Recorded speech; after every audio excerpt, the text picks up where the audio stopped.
Well, thank you very much for that introduction, and I'm glad to have the opportunity to talk to you about sandhill cranes, because as many of you know, they have not only been a amazing conservation success story of the 20th century, but they're also a species that is about to enter a more controversial phase of that story. So I'd like to share with you today a little bit about sandhill cranes in general, our greater sandhill cranes here in the upper Midwest, and some of the issues that they face in the days and years ahead. So the sandhill crane is actually a fairly unique species in a number of ways. It's endemic to North America, along with the whooping crane, the two crane species that are found only in North America. But the sandhill crane has the distinction of being the most abundant of the 15 crane species around the world. And among the sandhill cranes of North America, there are both migratory and resident populations, which is fairly unusual for crane species. What we know about their biology is, of course, that they are very solitary when breeding, very territorial. But when they're not breeding, during the non-breeding season and migration, they become very gregarious and are found in huge flocks, sometimes numbering into the thousands. Their biology and life history features a number of traits that have made them quite vulnerable and have allowed them often to succeed as a species, even when confronted with some pretty impressive threats. They're very long-lived birds. They can live for many decades, and like many long-lived species, they've delayed the onset of their breeding until they're probably at least 4 or 5 years old, and in some instances even older. Once they do start breeding, they only raise one or two young at best and are not notably successful at rearing young. So the fact that they live a long time allows them, even with this low rate of reproductive success, to eventually replace themselves and add birds to the population. But all of this means that if sandhill cranes suffer a big setback, especially one caused by catastrophic mortality, it takes them a long time to recover their numbers.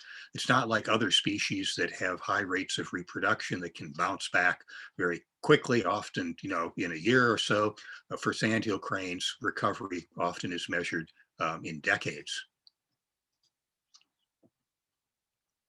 So I talked about the sandhill crane, but actually there are 6 different populations or subspecies of sandhill cranes in North America, and they have very, very different sort of stories associated with them. If you start from the far north, the lesser sandhill cranes that are found above tree line in the Alaskan and Canadian Arctic are the most abundant of the 6 subspecies. There are probably close to 900,000 of these birds, and they, for the most part, migrate down the Central Flyway and are somewhat famous for having a stopover on the Platte River in the spring as they work their way northward. The Canadian sandhill cranes, just a little bit further south, are found in the sort of tundra forest interface, the muskeg, if you will. There are about 100,000 of these cranes, and they also fly down the Central Flyway when they're on migration. The greater sandhill cranes are the subspecies that we have here in the upper Great Lakes states, but they are found pretty much across North America in the sort of Canadian-US border region. The greater sandhill cranes are the subspecies that had one of the most sort of overlaps with human beings, and as a result were the ones that got themselves into trouble because of their interactions with people. And then you've got the unusual 3 non-migratory resident populations. The Florida sandhill crane, an endangered species found in the Florida peninsula, is a species still of conservation concern. There are about 5,000 of these birds. The Mississippi sandhill crane resident to a very small area on the Mississippi coast, is the most endangered sandhill crane. There are only about 100 of those subspecies left, and they are for the most part found on a national wildlife refuge. The Cuban sandhill cranes, again, as the name implies, found in Cuba, endangered, and there are about 600 of them. So if you look at the total populations of North America, of our migratory populations, the lessers, the Canadian and greater sandhill cranes, there are well over 1 million of these birds. And a large portion of the greater sandhill crane population of North America is, of course, found right here in the upper Midwest. So if we put this on a map and looked at the distribution of the birds, in the far north of Alaska and Canada are the lesser sandhill cranes. Dropping down to the middle of Canada, you've got the Canadian sandhill cranes. The greater sandhill cranes then filling in along the Canadian-US border, and the three non-migratory populations further south. And you can see here the various migratory routes shown for these birds.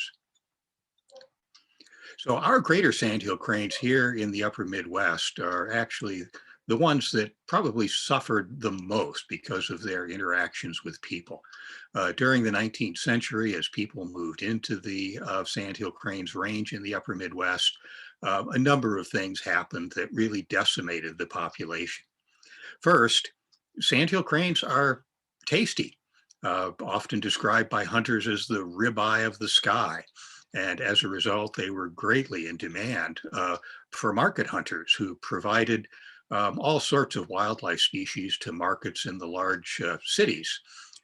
This woodcut on your left shows a scene at a Midwestern market. And if you look closely, you can probably see just about every species of Midwestern wildlife that could be profitably sold, including in the lower right, a whole table full of sandhill cranes lined up there and hanging on the wall. It looks like possibly a whooping crane or perhaps a trumpeter swan. But this market hunting took a terrible toll on the birds, of course, during a period when that hunting was completely unregulated.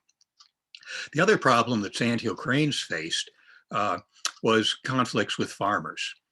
As cereal crop production started in the upper Midwest, sandhill cranes, especially during their fall migration, when they congregate in large numbers, found this new source of food to be almost irresistible. If you look at the woodcut in the lower right, it depicts a scene from the 1870s. And of course, at that time, the technology for harvesting small grains was to tie them up in shocks. And if you were a sandhill crane and encountered a field full of shocks, it must have looked like a bird feeder. There's all those ripe heads of grain right there at beak height, just waiting for you to feed on. Well, of course, farmers persecuted the birds, and because they were concentrated in large numbers, often flocks of hundreds or thousands would descend on a recently harvested field, only to be killed by the farmers. And the caption of the woodcut here says, "The slaughter was frightful." So the combination of being hunted commercially and persecuted as pests took a severe toll and just about wiped out the greater sandhill cranes of the upper Midwest. And of course, at that time in the late 19th century and early 1900s, they were not the only species that was being persecuted or hunted to near extinction. Labrador ducks, great auks, passenger pigeons, Carolina parakeets, heath hens were all subject to the same types of overkill, where we were killing them far faster than they could reproduce.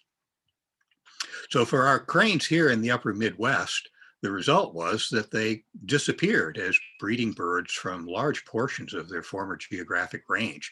Here you can see when they disappeared from various Midwestern states that had formerly been the home for sandhill cranes.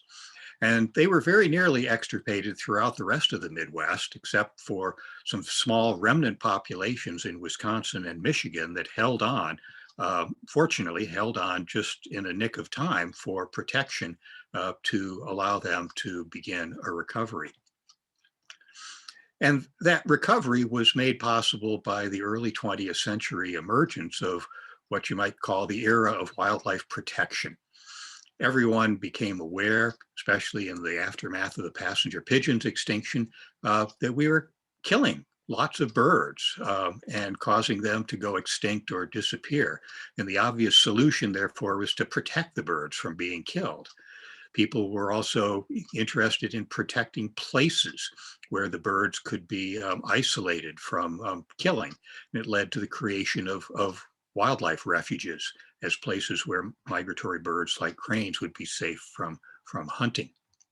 So the first attempt to get this type of protection into a law came with the Weeks-McLean Migratory Bird Act.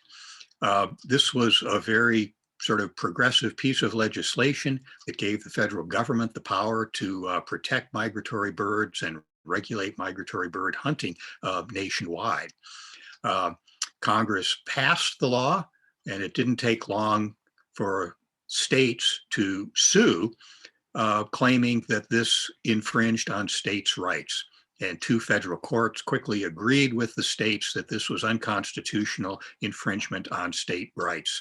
So the Weeks-McLean Migratory Bird Act sort of vanished before it had much of a chance to have any impact at all.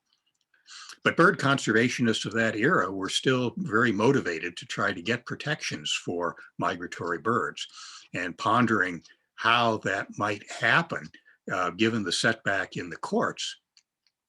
They decided to sort of focus not just on a national scale solution, but on a continent-wide scale solution.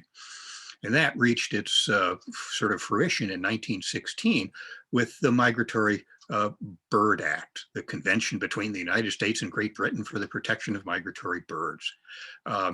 This was, of course, enacted by the executive branch of the US government. And the thought was that this was going to be a sort of a clever way to get around a lot of the opposition that had risen to protecting migratory birds. So it worked, at least in that time, when the executive branch signed some type of an international treaty or some type of international protocol. Congress was very quick and compliant to make that the law of the land. And in 1918, Congress did just that by passing the Migratory Bird Treaty Act, which basically made it the law of the land, protecting migratory birds, not only across the nation, but since there was parallel protection in Canada, across the North American continent. Of course, the challenge arose almost immediately. It went all the way to the US Supreme Court that ruled in this case that it did not violate states' rights and that the obligation to fulfill treaty obligations trumped any of the objections that states proposed. And so the Migratory Bird Treaty Act has been the law of the land and one of our bedrock conservation laws. And of course, just a couple of years ago, in 2018, we celebrated the 100th anniversary of this landmark piece of legislation. And of course, celebrated the tremendous success that this piece of legislation had in allowing many species of birds that were in deep trouble at the time the law was passed to recover spectacularly, including, of course, the greater Sandhill cranes. But if you've been paying attention, you know that the celebration was not without controversy. And indeed, the Migratory Bird Treaty Act has been much in the news lately, and not for the right reasons. So what actually happened as we were about to commemorate the passing of this law is that the Trump administration decided to reinterpret the Migratory Bird Treaty Act and remove some of the protections for killing migratory birds. They did that and of course did it sort of curlishly just on the eve of the centenary in December of 2017. It was of course challenged in the courts. The courts overturned the Trump administration. But the Trump administration went ahead anyway, and just before they left office, finalized migratory bird treaty rules that limit protection. The incoming administration, the Biden administration, put a halt to the rollback of Migratory Bird Treaty Act rules, and we're hoping that those rollbacks will become permanent in the near future. So what happened to our greater sandhill cranes in the aftermath of the Migratory Bird Treaty Act providing the type of protection that they needed, since their problem, the threat to the birds, was killing?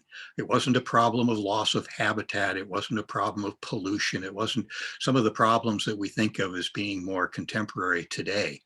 There was nothing wrong for the upper Midwest sandhill cranes, except for the fact that we killed them far faster than they could reproduce. And that, of course, caused the severe decline. Aldo Leopold, iconic American conservationist by the 1930s, took a great interest in what was happening to the sandhill cranes here in the upper Midwest. He contacted people all around the upper Midwest to try to sort of find out what was happening with the birds, and was discouraged to find that the birds only persisted in the more remote regions of Wisconsin and Michigan. And there were perhaps just a few dozen cranes breeding in each of those states in the 1930s. In the early 1930s, Indiana created the Jasper-Pulaski Fish and Wildlife area. And that provided really the first opportunity to get a sense of how many cranes there might be throughout the upper Midwest. Because as many of you probably know, the Jasper-Pulaski Fish and Wildlife area is a stopover area for cranes migrating out of Michigan and Wisconsin. And during the early 1930s, no one was ever able to count more than about 150 birds each year at Jasper-Pulaski, and that presumably reflected the total number of birds that persisted in the upper Midwest. So Aldo Leopold wrote an essay, one of his more poignant essays, one of his more beautiful essays, actually, although on a sad topic, called Marshland Elegy. And in that essay, Leopold was so disturbed by what he had learned about the status of sandhill cranes that he wrote this essay essentially anticipating their final extirpation from the upper Midwest. It's a wonderful essay. I hope many of you, perhaps who have read a Sand County Almanac, have read this essay. If you haven't, I would recommend it. But in the essay, Leopold talks about the impending demise of the sandhill crane, but in his wonderful use of words, described the sandhill crane as the trumpet in the orchestra of evolution. Truly remarkable birds, and if Leopold's predictions had come true, it would have been very sad to see these birds disappear from the upper Midwest. But of course, just a few years earlier, the protection of the Migratory Bird Treaty Act had started to come into effect. It didn't happen, of course, immediately once Congress passed the law. It wasn't instantaneous that people stopped killing cranes. It took a while for our culture to shift and for the protection afforded by the Migratory Bird Treaty Act to start benefiting sandhill cranes in the upper Midwest. And by the time Leopold was sort of trying to figure out their status, it wasn't at all apparent that much of a recovery was taking place in the aftermath of the legislation. So to understand how we got from the point that Aldo Leopold was worried about their extirpation in the 1930s to today, just a century later, describing the sandhill crane as a conservation success story, and literally here in the upper Midwest, almost overflowing with sandhill cranes. Well, how could that possibly have happened? Well, to understand really requires a knowledge of something that many of you have familiarity with, and that is the idea of compound interest. It's what happens to your savings account if you make a deposit and it grows by some small percentage each year. And what you know perhaps about compound interest growing is that it starts out very slow. You're not really adding much to your account every year. But as the account grows, that annual percentage increment of growth starts to become larger and larger, and eventually the growth in your investment starts to grow rather rapidly. Well, this is approximately what happened to the sandhill crane population during the initial phases of its recovery. So if we start with a population of 150 cranes that grow at 4% a year, which is about what cranes are able to muster up under ideal conditions, we can sort of predict what should have happened after the protection of the Migratory Bird Treaty Act. So by the time Aldo Leopold wrote Marshland Elegy, as you can see on the graph, it would have been almost imperceptible that there was really any recovery taking place at all. But fast forward, when we started population monitoring with the North American Breeding Bird Survey in 1966, the birds have already started to accelerate their growth. And what happened since then, of course, is a truly remarkable increase in the population.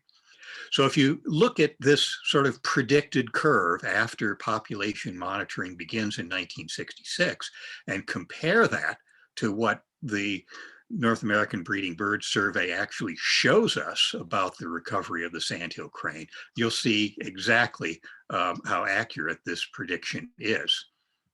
So here is the actual census numbers from the North American Breeding Bird Survey, and you can see it very much approximates that predicted curve.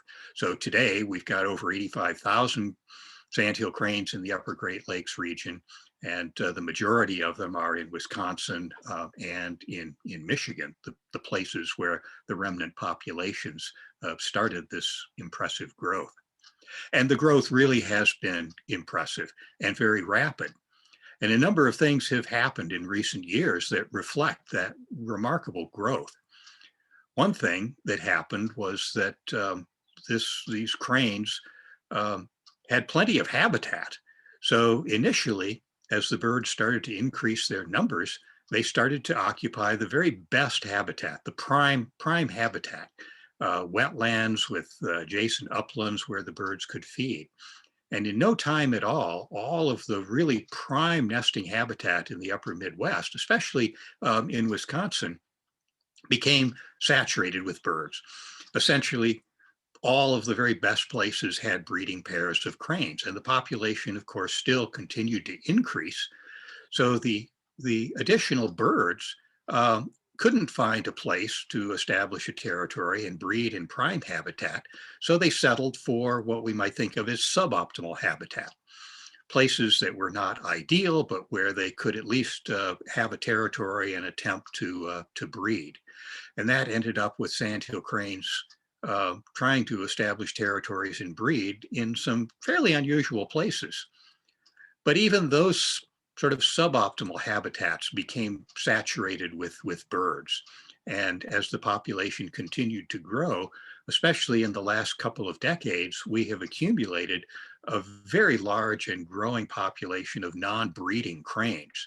These are cranes that are either too young to breed or are old enough to breed, but simply can't find either optimal or suboptimal habitat to establish a territory in. And as we all know, as this progression of filling up the habitat proceeds, we can end up with cranes in some pretty unusual places. They've often become urban and suburban birds as long as they aren't persecuted. They seem to do just fine living among us in some places that sandhill cranes had never really occurred in the past. So one of the additional benefits of this rapid population growth, especially in Wisconsin and Michigan, has been that these non-breeders basically give up trying to find a breeding territory close to home and eventually disperse. And that has allowed the overflow of birds to recolonize places like Minnesota and Iowa, Illinois and Indiana and Ohio, so that the birds have been gradually reclaiming a lot of the area that they formerly bred in as a result of all the surplus of birds being produced in Wisconsin and Michigan. So this has brought up an issue that now becomes somewhat controversial for us here within the breeding range of the greater sandhill cranes uh, in the upper Midwest. And that is, should we hunt sandhill cranes? Many of you probably know that we have hunted sandhill cranes since the late 1960s in the Central Flyway. These, if you'll remember, are the lesser sandhill cranes and Canadian sandhill cranes that are coming down the Central Flyway each fall. And they have been hunted for decades. The U.S. Fish and Wildlife Service and Canadian Wildlife Service has lots of experience knowing how to manage a sandhill crane hunt so that it doesn't threaten the birds in any way. But that situation is a little different than what we're facing here in the upper Midwest, where both Wisconsin and Michigan, there is a call to open hunting seasons on the birds. And this would, of course, be happening in a very different situation than in the Central Flyway. Sandhill crane hunting for our eastern population, our birds from the upper Great Lakes, have been hunted now for a number of years, but very much like the hunting in the Central Flyway, it took place further south in the southern states where the birds were simply passing through during their fall migration. But the proposals to hunt cranes in Michigan and Wisconsin raises some additional challenges of hunting the birds during a part of their annual cycle where they are, again, very vulnerable to being negatively impacted by people. The justifications for opening hunting seasons here in the upper Midwest, the agricultural community has been complaining that the growing number of sandhill cranes do damage to freshly planted corn and want to see the crane population reduced to limit the damage done to agricultural crops. Others are just concerned that this crane population is out of control and that we need to control this rapid population growth before they start to become even more of a nuisance than they are now. And finally, and perhaps the most easily justified proposal, is that we should hunt sandhill cranes because they represent a valuable natural resource, and some in society want to have the opportunity to hunt them, as we have for decades in the Central Flyway. But as I said, the issue really here in the upper Midwest is somewhat different, and that is because a fall hunting season, if it was enacted, would coincide with the time of year when the cranes are particularly vulnerable. And we've also, at least here in the upper Midwest, become quite fond of our cranes. So there's a lot of public opposition to the idea of hunting them. And to some extent, I think our sandhill cranes have sort of made the transition from most people viewing them as a huntable natural resources to people viewing them more as a more iconic species that should not be hunted and should be continued to be protected. So we've set the stage for a controversy over what to do about our sandhill cranes and the possibility of hunting. As you folks know, and we have the same thing happening in Wisconsin, the proposals to open a hunting season have gone to the state legislature.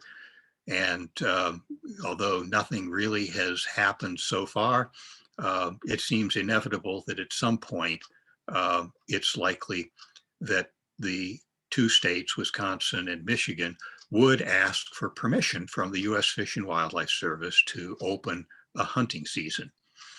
The U.S. Fish and Wildlife Service has a very detailed management plan for our sandhill cranes, and the two states, Wisconsin and Michigan, would have to comply with that management plan.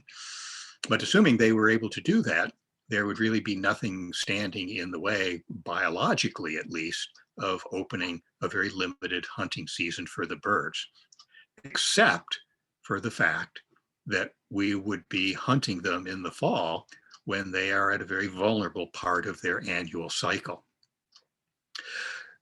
Well, it seems a long time ago now, but during the 1980s, my students and I did some of the pioneering work on the migration ecology of sandhill cranes. We radio tracked migrating sandhill cranes from across North America, figured out their migratory patterns, and learned a lot that hadn't been previously known about their migratory behavior. We were able to map out the migratory pathways that were used by the various populations of sandhill cranes across North America, which was useful in many respects, not the least of which is that it was important information for the plans to introduce a second population of whooping cranes by putting them into a sandhill crane population that did not overlap in any way with the migratory pathways of the wild whooping crane population that breeds in Canada and winters on the Texas Gulf Coast. And as many of you know, our populations here in the upper Great Lakes states were selected based on the fact that they are entirely geographically separate from any contact with wild whooping cranes. But learning about the sandhill crane migration routes was one thing, but we learned a lot about their migration ecology as well. So let me take you through this sequence and explain why hunting them in the fall in the upper Midwest is somewhat problematic. As I said earlier, sandhill cranes during the breeding season are incredibly territorial. They defend territories from which they actively try to exclude any other crane except the mated pair and their offspring. So during the summer breeding season, they lead very isolated lives. But something really interesting happens in the late summer and early fall, especially after the young cranes produced that year have been able to fly, is that the birds start to hang out with the neighbors, essentially getting together with nearby pairs and hanging out during the day, often foraging together before returning home at night to spend the night roosting in their home territory. This is an important change in their social behavior in that they're making this transition from being very solitary to now starting to become more social and more gregarious. The first real migration movement in which the birds leave home essentially takes place during the fall, and it takes them a short distance, often just 1 or 2 days flight from home, to a traditional staging area. These traditional staging areas are incredibly important areas because they accumulate birds from large geographic areas and can build up to populations of many thousands of birds. These traditional staging areas always feature two important characteristics. They have an abundant supply of food, which here in the upper Midwest is almost invariably recently harvested waste corn in cornfields.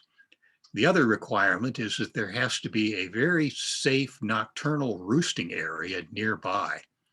And that nocturnal roosting area could be a very large wetland or perhaps islands or sandbars in a river. But this combination of a safe place for large numbers of birds to spend the night and an abundant supply of food means that there are relatively few of these places on the landscape. Once these areas have been occupied by birds, they become traditional. Traditional in the sense that young birds learn the locations from following their parents on their first migration, and that tradition is passed on from generation to generation so that these traditional staging areas gradually increase the number of birds using them. There are also staging areas where the birds are going to remain for several months, basically fattening up for migration and allowing the young birds to become strong flyers. Eventually, though, they do leave the traditional staging areas, usually when one of two things happens. Either the water freezes and the nocturnal roosts are no longer safe from nocturnal mammalian predators that could attack them at night by getting across the water to the areas where the cranes are roosting, or the food supply gets buried in a deep enough snow cover that the birds can't forage successfully any longer. So when those two things happen, the birds really then strike out on a longer distance migration. For our birds here in the upper Midwest, the next stop on their migration is a traditional stopover. And as I mentioned earlier, Jasper-Pulaski Wildlife Management Area in Indiana is a traditional stopover that attracts birds from Michigan and Wisconsin. And it is the first stop for many of our cranes after they leave a traditional staging area. Traditional stopovers are traditional in that the locations are learned and passed on from generation to generation, but they are stopovers. The birds don't remain there very long, perhaps a matter of days or weeks rather than months. We've also discovered something interesting that's happening here in the upper Midwest with climate change. A number of birds now seem to be hanging out really on their home territory until winter really hits, and then bypassing traditional staging areas completely and heading directly to a traditional stopover. But the majority of our birds here in the upper Midwest spend months of time at these traditional staging areas. And since they are occupying these traditional staging areas at the exact time when a hunting season might happen, any disruption of the birds there would really be a serious disruption to their annual cycle. But following on migration, once the birds leave the traditional stopovers, then the migration follows very quickly. And the birds begin a very rapid movement south, this time not heading for traditional places to stop and spend the night, but picking non-traditional stopovers along the way. In this case, I always liken this strategy to what people use when we're going on a cross-country trip. Some people will make reservations ahead of time so they know where they're going to spend the night at the next motel. That would be somewhat equivalent to the traditional stopovers. Other people might just drive until they're tired and look for a vacancy sign. And that's what cranes are doing with the non-traditional stopovers. So these non-traditional stopovers are places that they select each evening at the end of their migratory flight. They may just spend literally one night there before moving on. We discovered something kind of interesting about these non-traditional stopovers when we were radio tracking the birds. And that is that at the end of the day's flight, when they were looking for the vacancy sign and looking for a wetland where they might spend the night, they invariably turned right and headed west before they selected a spot to spend the night. And it wasn't until we had a conversation with our pilot who was radio tracking birds from the air while we were tracking on land that he said, well, when you're up here several thousand feet in the air and you're looking for a wetland to spend the night in, if you look east, you can't see the wetlands really very well at all. But if you look west, you can see the wetlands because the setting sun is glinting off the water. So this shot, sort of, if you're imagining cranes flying down the center of this scene, you can see why they would turn right, because that's where wetlands are most visible. But they'll make a number of these non-traditional stopovers before they eventually end up in wintering areas. Traditionally for our birds, that was the Gulf Coast, especially Florida. But again, with climate change, the birds are now wintering much further north than they ever did in the past. Some of them wintering as far north as southern Indiana. Part of the reason for that is climate change, that it's easier for them to deal with the winter conditions that are now milder. But there's another issue as well, and that is that especially for breeding pairs, now with all of the competition from other cranes that want to usurp their breeding territories, the winning strategy is to get back home as quickly as you can, get back as early as you can in the spring so that you're there to defend your territory from interlopers who might try to take it over. So increasingly, especially the breeding pairs are wintering further north and heading north in the spring back to the wintering areas as quickly as they can so that they can fend off the growing number of other cranes that might want to take over their breeding territory. So as I said, the specter of opening hunting seasons here in the upper Midwest, when especially in the fall when the birds are occupying traditional staging areas, is problematic. As I said, what happens at these traditional staging areas is really quite important in their annual cycle. The birds take advantage of abundant supplies of food, especially recently harvested waste corn, which allows them to fatten up and for the young birds to become strong flyers. At the end of a day, birds start congregating toward the nocturnal roosting area where they will end up spending the night. And it's very important, of course, that they have an uninterrupted chance to not only feed during the day, but also then settle into their nocturnal roost. Now, with these traditional staging areas getting quite large here in the upper Midwest, one traditional staging area, actually the largest one in Wisconsin, uh, somewhat paradoxically, is on the Wisconsin River, immediately adjacent to Aldo Leopold's shack, the setting for a Zane County Almanac. Aldo Leopold could never have anticipated, perhaps, that he would have more than 10,000 sandhill cranes each fall congregating on the river right behind his shack. But the birds, at the end of the day, make their way toward the Wisconsin River and descend on the islands and sandbars where they will spend the night. The birds congregate and of course need to have an undisturbed evening of rest, which they of course find on these isolated sandbars and islands. Well, the specter of having hunting disrupting this daily routine during the time when the birds are using the traditional staging areas presents some real challenges for Wisconsin and Michigan to open up hunting seasons. And it's certainly, uh, we hope, going to be something that the U.S. Fish and Wildlife Service becomes aware of, that it's a little different than opening a hunting season further south where the birds are literally just passing through on migration versus hunting them while they're at this very critical stage in their life cycle. And we've actually started making contacts with the U.S. Fish and Wildlife Service to make sure that at least for Michigan and Wisconsin, where proposals for hunting are likely to first come, that this is taken into account and these traditional staging areas are protected in some way from disturbance by hunting. So the Sandhill crane obviously has been such a success story that it's now become a familiar bird to us in the upper Midwest, a bird that to some extent has made that transition from an endangered species to an iconic bird that we regard as a conservation success story to now being a species that might someday be hunted.